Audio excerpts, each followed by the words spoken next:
Hey everyone, I'm just gonna, you should know by now that I'm just gonna invite some people to watch this.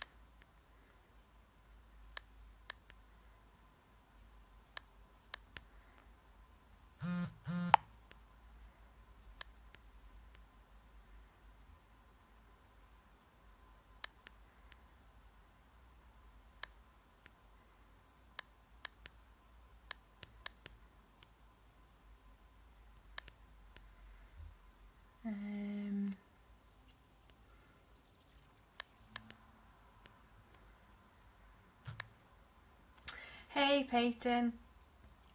So I'm just gonna tell you a bit about our diagnosis process that Tyler went through, because it was a bit different from what Emma was explaining yesterday.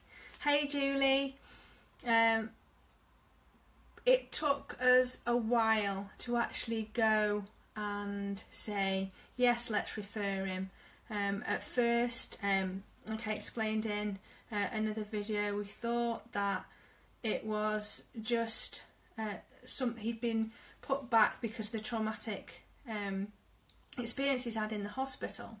And then we thought, oh, it's just speech delay. Hi Emily. And that he would talk, and that, you know, it would just come and he'd just be a bit behind, and it just got to a point where he wasn't speaking, and we were having trouble toilet training him, and then we were noticing other things. And the health visitor, who was Sophia's health visitor, who was visiting us because of Sophia's lymphedema, so we'd see her every few months, and she went ahead and brought around forms for us, and they were a lot of questions, all about his behaviour, the things he can do, what he can't do. So we went through all that, and then I think it wasn't long after, I can't really remember the dates, my memory isn't great, but she went, when she sent it off, it wasn't long after that we got a appointment through to see the paediatrician. When we went to that appointment, the paediatrician was really nice, and it was the same kind of thing. We had to go over the things that we were concerned about. She observed him, there were some toys there, and it was at that appointment that she asked us, now what do we think that it is?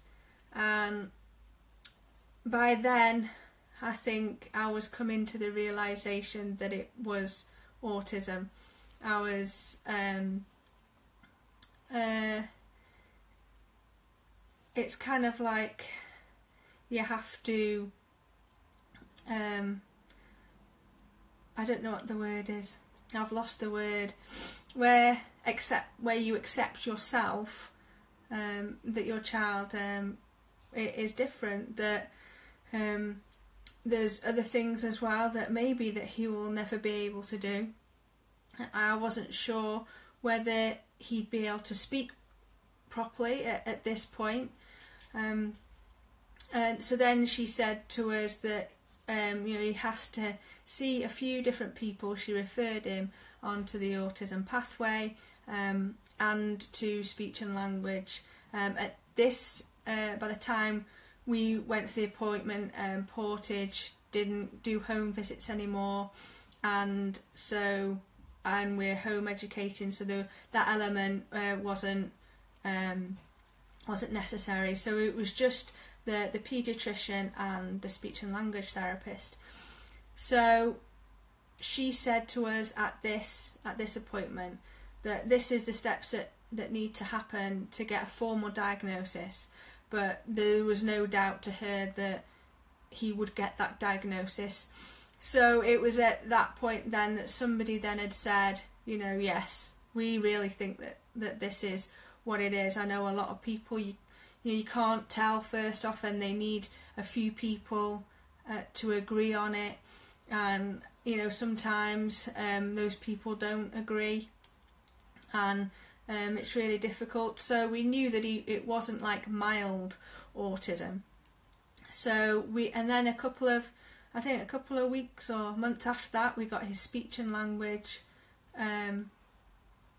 appointment, and we went along to that, and it was the same kind of thing, talking about what he can and can't do, and then we were told about the book More Than Words, which Emma's spoke about, and then she never really said anything about autism or anything like that.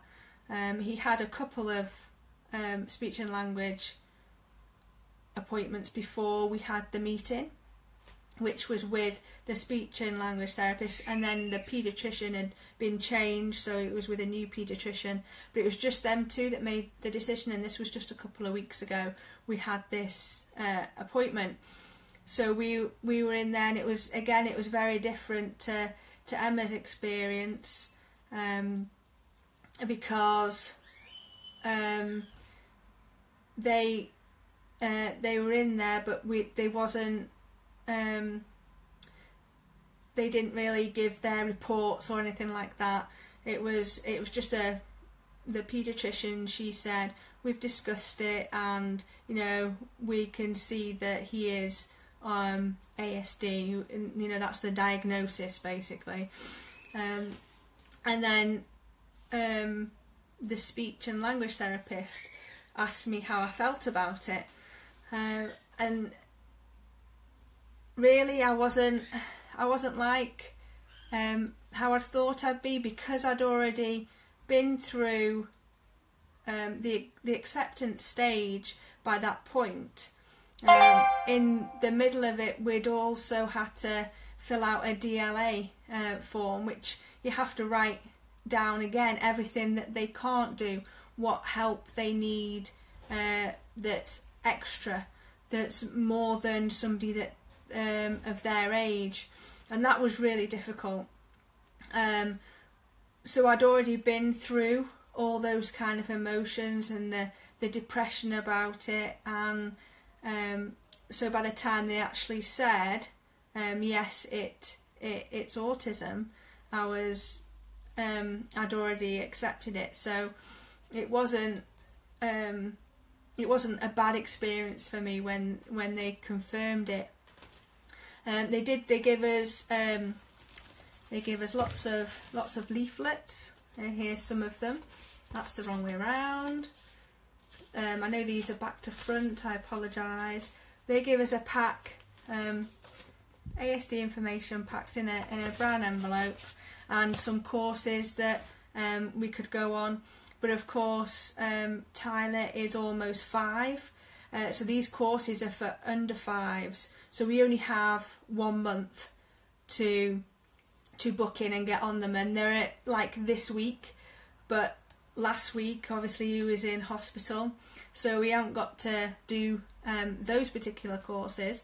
They do offer ones for understanding autism spectrum disorder, sleep difficulties, understanding behaviour, and toilet training. But there are other ones that we can go to that's offered in our area. So that's really what happened at his diagnosis, and it was at his diagnosis as well that Sophia was referred, because she was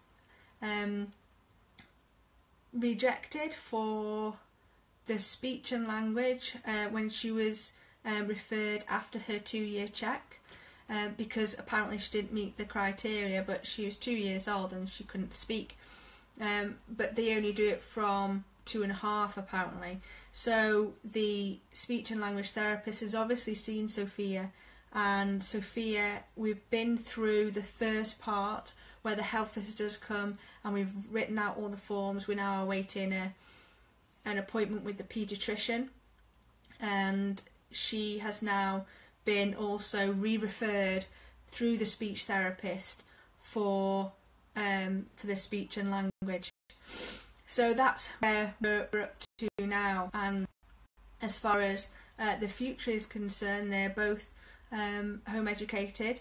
We do a lot of things like this. If you've seen them on Emma's video, we're starting to show Tyler pictures because that's what they do in his speech and language therapy sessions, and he does really well because he knows some shapes, he knows some numbers, and he can copy things. So he'll copy things off the TV, so he'll be saying things, but it's really quick. So if he was to slow down and to pronounce properly, he'd probably be able to speak more words than he can. His biggest word that he can say is ambulance, and when he was in the hospital, and when he woke up and he came round, the first word he said was ambulance. So he must have remembered just a little bit that he'd been in an ambulance.